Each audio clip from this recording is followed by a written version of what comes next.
Hi, my name is Eyal Amir and welcome to my first tutorial for MacProVideo.com titled Vocal Production Outside the Box. And when I'm thinking about this huge thing called vocal production, which is one of the most interesting things about making music in my opinion, I'm thinking about more in terms of vocal orchestration. And by vocal orchestration, what I mean is, in the acoustic world, before the days of multi-track recording and studios and definitely home studios, to make a sound bigger or to make it sound interesting or to make it sound different, what you had to do was to bring in more instruments or more vocals or more people. You had to bring in sections of instruments or sections of singers. You had to bring in backing vocals and you had to bring in big choirs just to sing in one multiplied line and to make it sound big. Today, when most of us have home studios or professional studios that we can use, we can really create all those elements and all those effects and all those components that existed in acoustic music in our homes using just one singer or using very little equipment. All we need is to open our mind and to think abstractly about all those possibilities. And once we can master them, we can just bring them into our music using whatever tools we're using. So during the course of this tutorial, I'm going to talk about a whole bunch of techniques that I'm using to make my vocals richer and more interesting.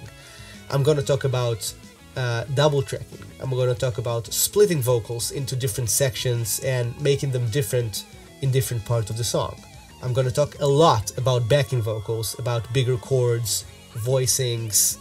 I'm going to talk about using harmony and using the parts of the instruments in the song to create the parts of the vocals, which is something really important if you're playing in a band or if you're having a lot of things happening in your arrangement.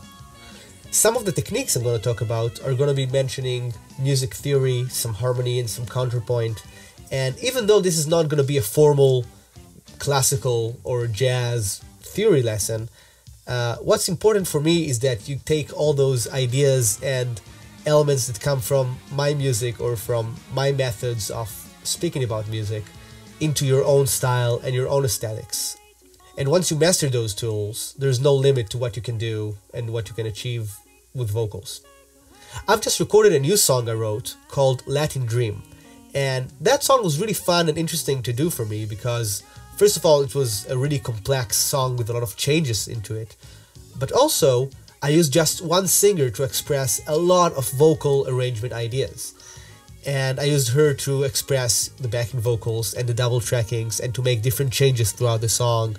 And throughout this tutorial, I'm going to use a lot of examples from that song to show you how I work, or more importantly, how I think, because I think that once you know why you're doing something, that's where you can elevate that into something that's usable in your own music, not just copying what I did in my examples. So I really hope you're going to enjoy this as much as I enjoyed making it, and have a good time!